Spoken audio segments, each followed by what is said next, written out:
That baby in Bethlehem was born for us. He's born for you and for me.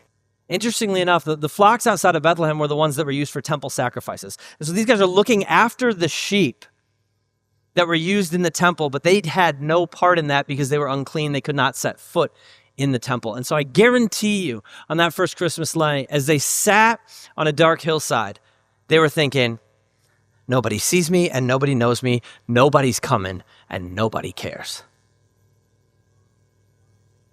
And yet, God chose those boys as the audience for the greatest announcement ever made. Like heaven entered into a field to the forgotten so that forever you and I would know that no matter how unseen we feel, no matter how broken our lives feel, no matter how weary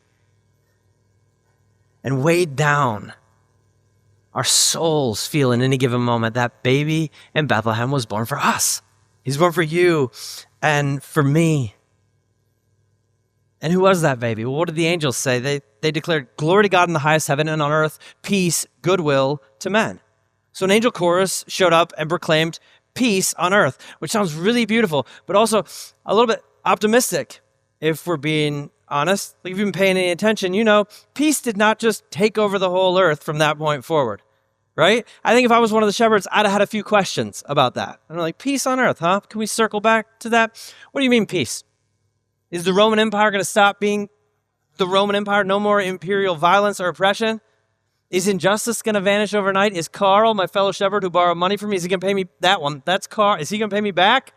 What do you mean? What do you mean peace, angel, Mr. Angel? Like, I like what your thinking is, but I have some questions on the timeline. So if peace on earth didn't mean that peace had immediately spread across the entire globe, what in the world did those words mean? Well, let's start at the very beginning.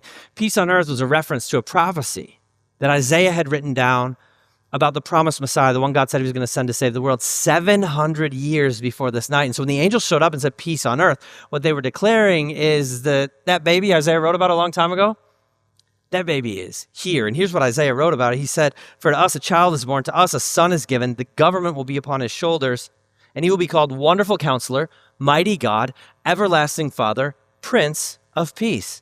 Of the greatness of his government and peace, there will be no end.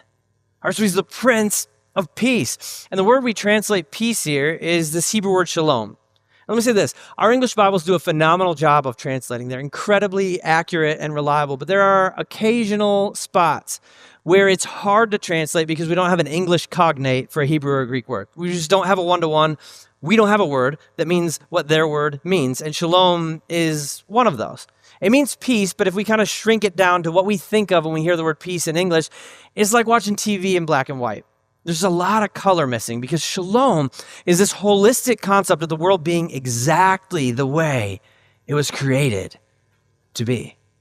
It's flourishing, economic flourishing and relational flourishing and physical flourishing. It's the way the world should be. It's the answer to all those questions inside our hearts. And what we learn at Christmas, what we learn from Isaiah is that Jesus is the Prince of Shalom.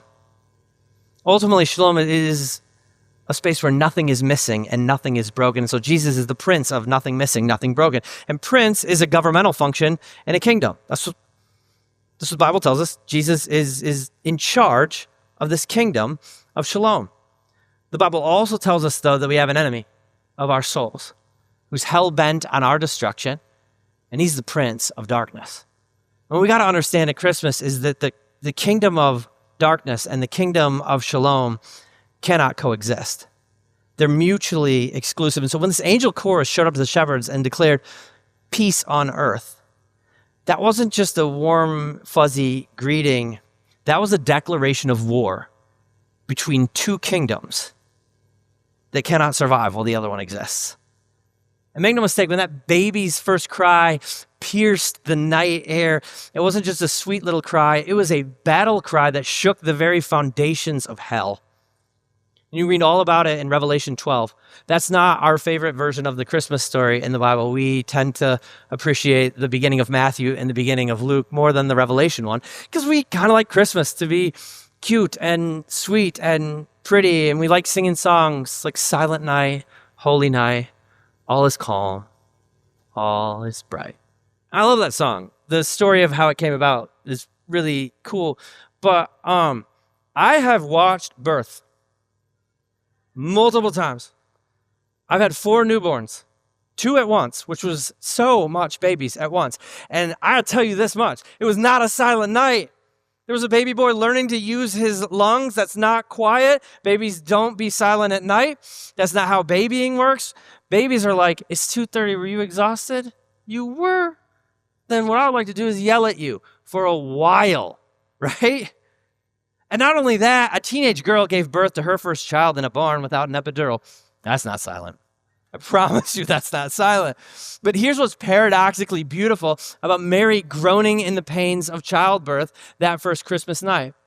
See, if we rewind from Bethlehem all the way back to the beginning, when beauty first got broken, when humanity rejected God and sin entered into the world, in Genesis 3, God talked about the consequences of that.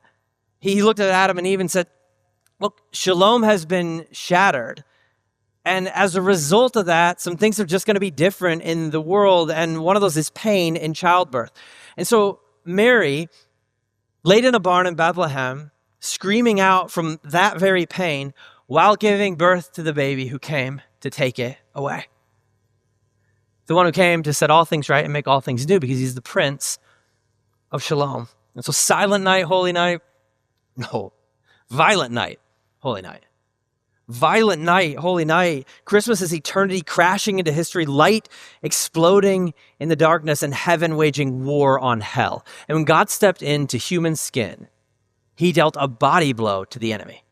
Like any hope that darkness had of winning, any hope that hopelessness had of winning, any hope that death had of winning, of getting to write the final chapter in our story, took a serious dent when Jesus breathed his first breath. And it died completely after he rose again and conquered death from the inside.